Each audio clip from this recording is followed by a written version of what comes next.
प्रेम के ऊपर सबसे पहले अशोक गोयल जी ने जो बात कही वो मेरे को काफी दिल से छू गई। उन्होंने ये कहा कि असली प्रेम आत्मा से प्रेम है।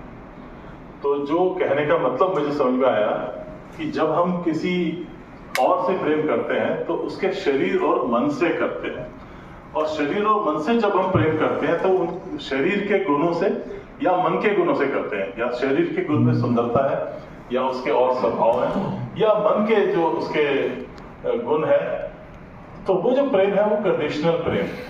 जब तक वो चीज हमारे अनुरूप है तब तक तो वो प्रेम बना रहेगा। जितना मर्जी हम बोले कि हम बहुत गहराई से प्यार करते हैं, पर जिस दिन वो हमारे विरुद्ध हो गया, हमारे को उन्होंने पसंद करना बंद कर दिया या हमारी सेवा करनी बंद कर दी या हमारे से नफरत हो गई, तो मोस्ट लाइकली 99.9% हमें भी उससे नफरत हो जाएगी, वो प्रेम खत्म हो जाएगा। उन्होंने बात कही आत्मा से प्रेम। अद्वैतवाद के अंदर में ये मानते हैं कि जो आत्मा है उसमें शरीर और मन जैसे कोई भी गुण नहीं है। वो इसके अंदर विचार भी नहीं है, उसके अंदर संस्कार भी नहीं है, उसके अंदर कोई भाव ही नहीं है, ना ही कोई विचार है। तो फिर आत्मा है क्या, जिसका जिक्र शायद गोयल जी ने किया है।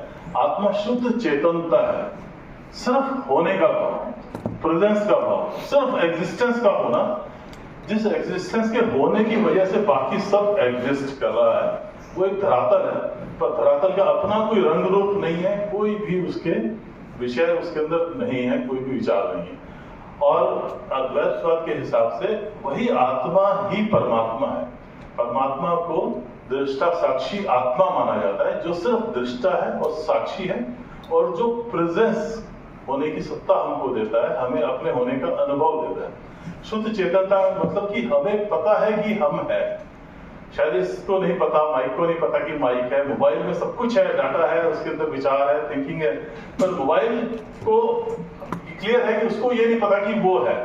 तो हम जो इंसान है, हमारे अंदर जो चेतनता है, जो आत्मा है, वो शुद्ध आत्मा से होने ही हम से ही हमें होने का भाव मिलता है। वो जो शुद्ध होने का भाव है उसके अंदर मैं का भाव भी नहीं है और अहंकार भी नहीं है। अहंकार का मतलब मैं हूं, वो उसके अंदर से मैं हटा दें, जहां पे इंडिविजुअलिटी खत्म हो जाती है, सिर्फ होना बचता है। वो असल में हमारा आत्मा का स्वरूप है और वही हमारा मूल स्वरूप है।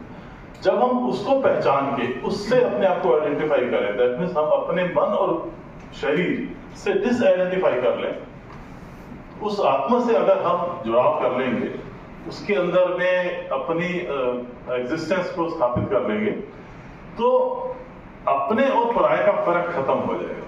वो जो आत्मा है वो अलग भी नहीं है, मेरी आत्मा अलग नहीं है, ना ही उसके साथ के संस्कार चिपके हुए हैं।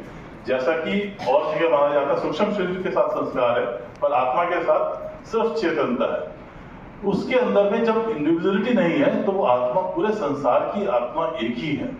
और जब हम उससे अपना जुड़ाव कर लेंगे तो सभी व्यक्तियों में, सभी जीवों में हमें अपना ही विस्तार नजर आएगा।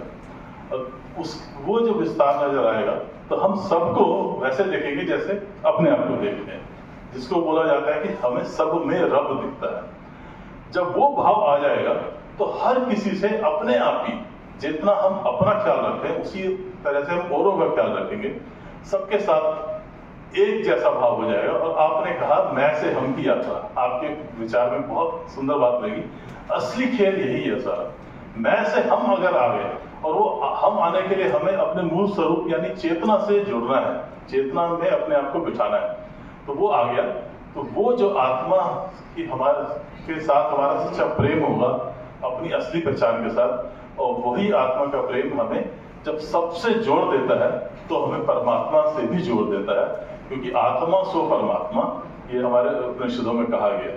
तो वो इस तरह से अगर हम अपने आत्म स्वरूप को प्रेम करेंगे तो हम परमात्मा को अपने आप ही पालेंगे। बहुत बहुत धन्यवाद। धन्यवाद प्रमोद जी। जैसे हम लोग